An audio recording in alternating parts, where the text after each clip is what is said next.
Isang groom ang handang-handa ng ikasal, ngunit nang sabuyan siya ng asin, bigla siyang nanghina at tila nawala sa kanya ang bisa ng isang gayuma. Agad siyang natauhan at nagalit sa bride, tinatanong kung ano ang ginawa nito sa kanya.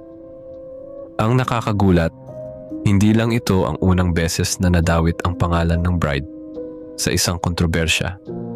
Lumabas na marami na pala siyang record ng panluloko at pang-i-scam. Ayon sa mismong wedding organizer na nagbahagi ng kwento sa kanyang livestream, isang linggo lang bago ang kasal nag-book ang bride at kinabukasan na agad dapat ang seremonya. Masyadong biglaan. Napakagaling daw ng bride magsalita.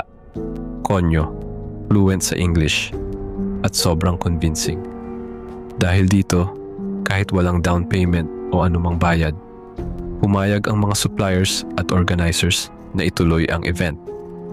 Pinangako niyang may paparating na tseke mula sa kanyang mayamang ama at nagpakilala pa bilang konektado kay Senator Bongo. Dahil sa husay niyang magsalita, walang naglakas loob na magduda o magtanong. Dumating ang araw ng kasal at dito na nagsimula ang mga kakaibang pangyayari. Walang dumating na judge. Para sa seremonya, kahit ilang beses nang tinanong ang bride tungkol dito. Tanging mga kaibigan lang ng groom ang nasa venue. Wala ni isa mula sa pamilya ng bride.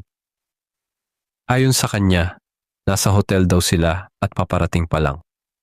Habang naghihintay, napansin ng mga kaibigan ng groom ang kakaibang kilos nito. Tahimik, parang wala sa sarili, at nakatitig lang sa bride habang paulit-ulit na sinasabing, "Ang ganda-ganda mo."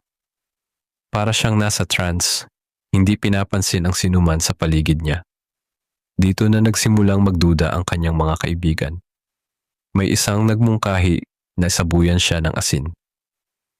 Nang gawin nila ito, biglang nanghina ang groom. Parang natauhan mula sa isang malalim na pagkaka-hypnotize. Sa isang iglap, nagbago ang kanyang ekspresyon. Mula sa parang robot na sunod-sunuran sa bride, bigla siyang nagalit at nagsabing, "Ano bang ginagawa ko dito? Ano bang ginawa mo sa akin?" Galit na galit siya sa bride at sinabing, "Kanina, ang ganda-ganda mo sa paningin ko. Pero ngayon, mukha kang demonyo." Dito na nagsimula ang kaguluhan. Unti-unting nagsialisan ang mga bisita at nagreklamo na rin ang mga organizers at suppliers dahil wala pa ring bayad ang event. Lumabas pa ang mas shocking na revelasyon. Marami na palang record ng panluloko ang bride at marami na rin siyang naging kaso ng pang-i-scam. Ngayon, may pahayag na ang bride at umabot na ito sa Raffy Tulfo in action.